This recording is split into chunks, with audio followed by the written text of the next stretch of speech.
Hello and welcome to another Talk About Wine session.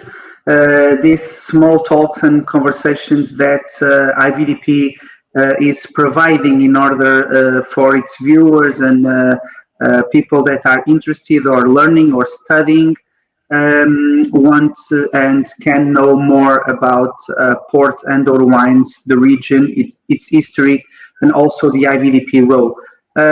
Today we're going to explore a little bit the wide range of Douro wines, Douro appellation wines.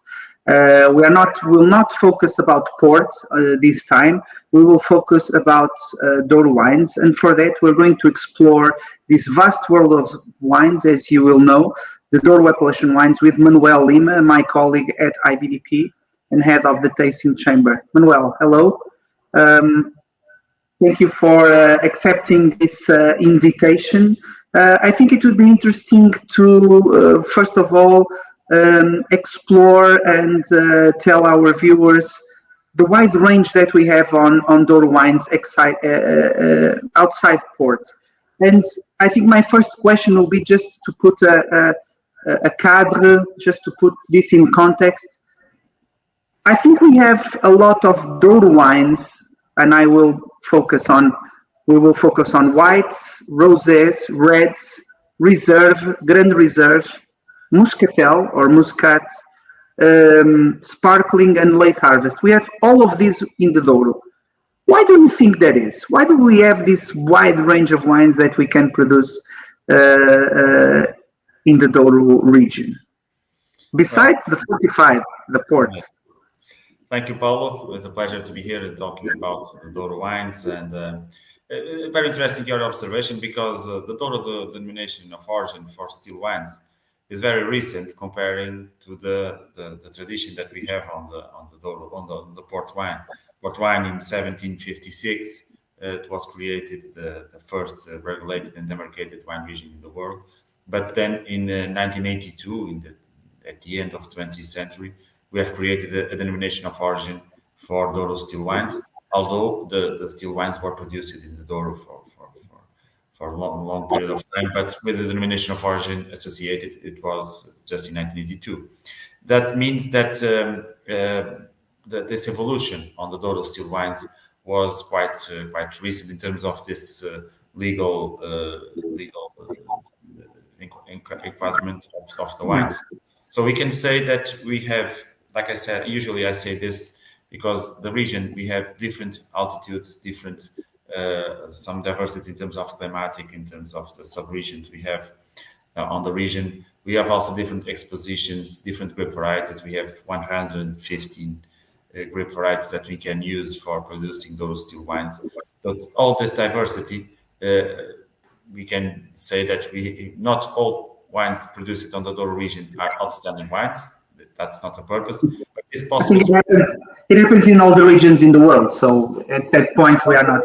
But the very interesting is to say that it's possible to produce outstanding wines in all styles possible. Probably, maybe not the ice wines, but all the other styles we can produce, because we have, like you said, and very well, that we have the still wines, white, red, and rosés. We also have the sparkling wines, very good sparkling wines we can produce also in the region. We have the late harvest wines, and also the fortified wine that is not port, but is the muscatel do Douro.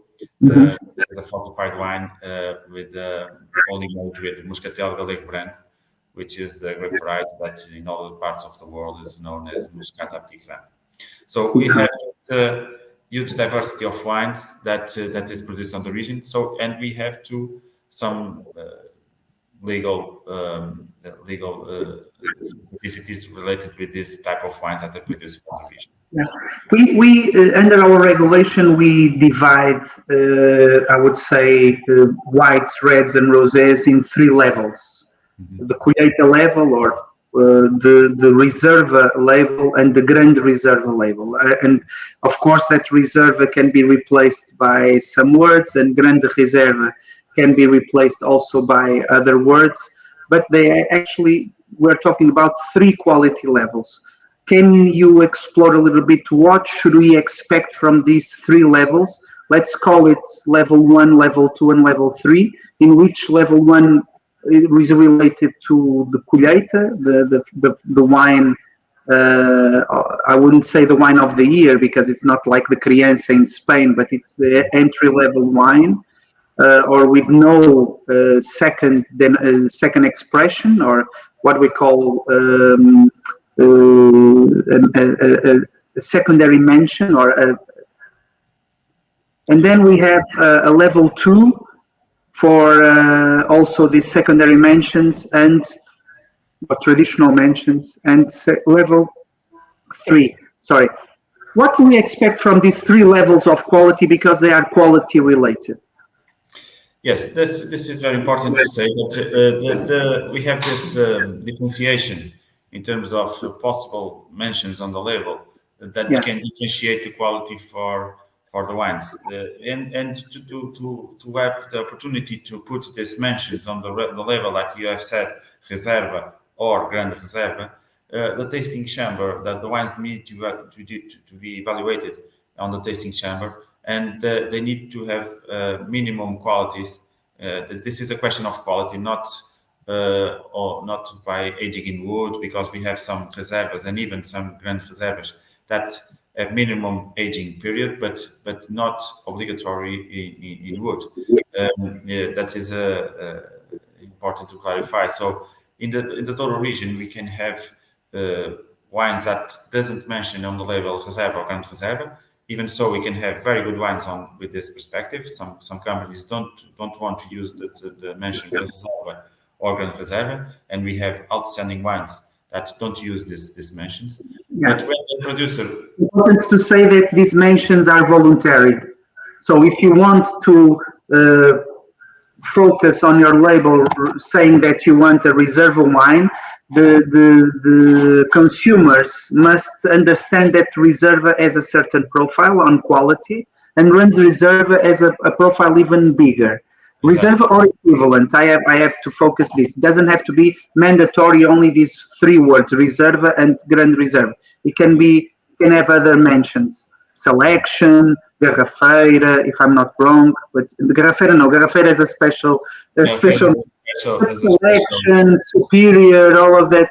And Grande Reserva can also be Grande Escolha or Reserva Especial. So there are other mentions. But even though the producer can label Reserva on Grande Reserva, and this may have, or it's mandatory to have a quality approach, a different quality approach on the tasting chamber of the IVDP, it's not mandatory. So you can have an extraordinary wine without the label Grande Reserva. That's what you were saying. Exactly. That's very important. Okay, please. We have some examples on the region that are very, very outstanding wines. That doesn't mention Reserva or Grande Reserva, or even mentions, like you have said. But if it is on the label Reserva, usually the wine on the evaluation, on the quality evaluation that we do to the wine, needs to have a very good quality. So for you to have an idea, in a scale between 1 and 10 for the tasting chamber, it needs to be on with a 15 points evaluation. So, of 20.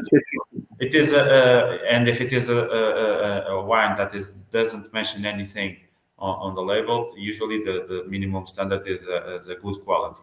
So, but like we said before, we can have very good wines without the mentions. But if it is a Grande Reserva, usually it's on the whites and also in the reds. Usually the aging periods are more demanding. For instance, for the Grande Reserva on the reds, we need to have 18 months minimum before the wines being able to be put on the market. And this wine represents what is the best quality, or needs to have lots of intensity, concentration, usually to have, and also the good balanced wines, not only concentration, but also balance, and also some good, sometimes a good definition in terms of precision of aromas and on the palate, to being able to improve on the bottle, so to have some aging potential, and this kind of wines represent what is usually the best that it can be produced on the Douro. So represents the maximum potential of the grapes and the grape varieties that are produced on the rates on the Douro, from the point of view of Douro still wines, of course. So the on the whites is also the same thing. We need to have also wines that can be able to improve some time on the bottle, to have this. And once again, we have some more, little bit more intensity, a little bit more ability to have right balance to improve well on the bottle. Some complexity. So we need to have all these elements, not necessarily related with the wood. Sometimes we don't have the wood too much present, but we have this complexity, this intensity, this balance that give us the indication that the wine is going to improve well. There is something there. Yeah, that's also something that is important to emphasize, is that when we talk about reserve or Grand Reserve, or at least reserve, we are not looking for woody wines, or we're not looking for wines that had a cask period, a barrel period. We're just aiming for a better quality in terms of power, tannins, concentration. And if we're talking about Grand Reserves, which are mandatory for a minimum period of stage, but we are not facing this strong woody character that has to print in order to make the wine exuberant. What we want is a balanced wine with the ability to age, and of course, for that, it must have tannins and structure. Otherwise, it won't last for long, for sure. No, of course, there is usually the wines with more robustness. Usually, they are more prepared to make a good evolution, but not necessarily wines with the strong intensity. Usually, we want the complexity, the balance, the right intensity and that is not easy job. That like we said before, the tasters are prepared to identify this patterns of quality, and then when we certify wine as Grand Reserva, usually the consumer expects that wine is going to be with an outstanding quality. So that's we want to assure when we certify the wines as white or red Grand Reserva. Then we have also other possibilities. We have also the late harvest wines, and also very good quality, minimum for the valuation of these wines. And we can assure you, Paulo, you taste also on the tasting chamber. We have very good late harvest wines on the Douro. Well, of course, sometimes have some character of little botrytis, others no, but not so intense. But usually we want the complexity of that we can identify on the late harvest. Then we have also other possibilities on the region that are the sparkling wines. I believe it's important also to say something about the sparkling wines. Yeah. Since it's growing in terms of category, I think 10 years ago we would have 2 or 3 brands, and now we have much more sparkling wines that want to be labeled as Douro sparkling. Yeah, but please. Yes, there is a big trend, not only in Portugal but also in increasing the consumption of sparkling wines. And the Douro, because we have high altitudes in some places, so we can have also, especially on the white grape varieties that are planted on higher elevations, we have also the possibility to have base wines to then produce sparkling wines by the traditional method, with a very, very good quality. So we have grape varieties that are well adapted to the heights, to the high altitudes. And also we have differentiation in terms of quality on the sparkling wines. We also have the Reserva, with, once again, needs to have very good quality, and the minimum aging with the lees quite demanding to obtain some complexity. But the higher complexity is on the Grand Reserva or similar designation on the label. In this case, we have a lot of complexity of autolysis, so the aging with the lees is more on the bottle is more demanding.